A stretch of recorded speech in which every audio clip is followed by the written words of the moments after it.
It was just past noon when the old man stepped off the bus. The station was a forgotten dot in the desert, sun-scorched concrete, a rusting ice machine, and a buzzing soda sign barely hanging on the edge of a lonely gas station.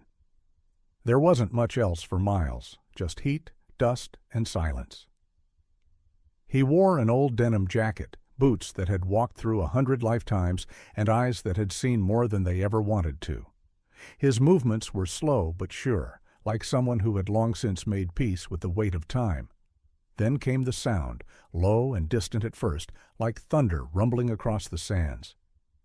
5 motorcycles tore down the highway, snarling and spitting gravel as they rolled into the gas station like they owned the world. The Red Skulls. A biker gang known not just for their crimes, but for their cruelty. Stories about them were whispered in towns from Arizona to New Mexico. Stories of burned bars, beaten drifters, and vanishing travelers. The bikes encircled the old man, engines revving, exhaust fumes curling around him. He stood in the center of the lot, hands by his sides, unmoving. The leader, a tall man with tattoos climbing up his neck and across his skull like spiderwebs, was the first to speak. "Hey, old-timer," he sneered, circling him on his bike. "You look lost." The others chuckled, tightening the circle.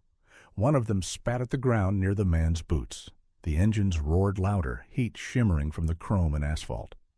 But the old man didn't flinch. He didn't speak. He just stared. That stare, flat, calm, and unshaken, cut through the laughter. There was no fear in it, no anger, just something deeper, something older. The bikers started shifting in their seats. They'd roughed up plenty of folks, but this was different. The leader, still playing tough, killed his engine and stepped off his bike. His boots hit the ground with a heavy thud. He walked up close, within arm's reach.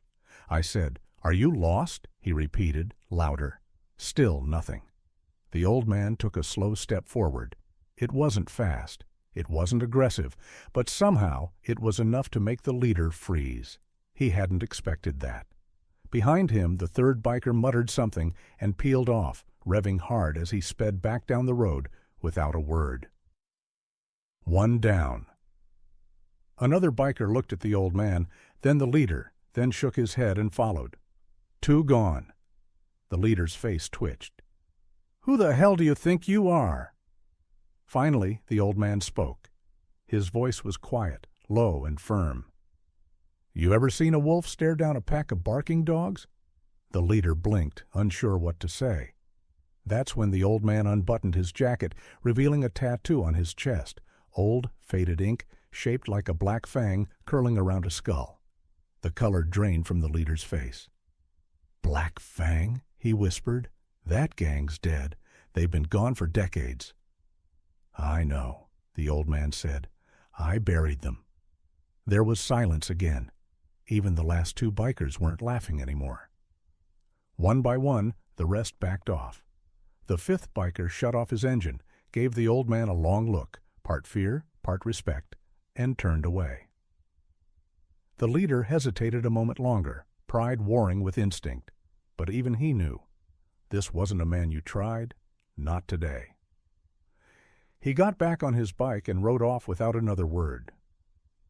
Inside the gas station, the young clerk who'd been hiding behind the counter came out, shaking. He looked at the old man with wide eyes. "Who are you?"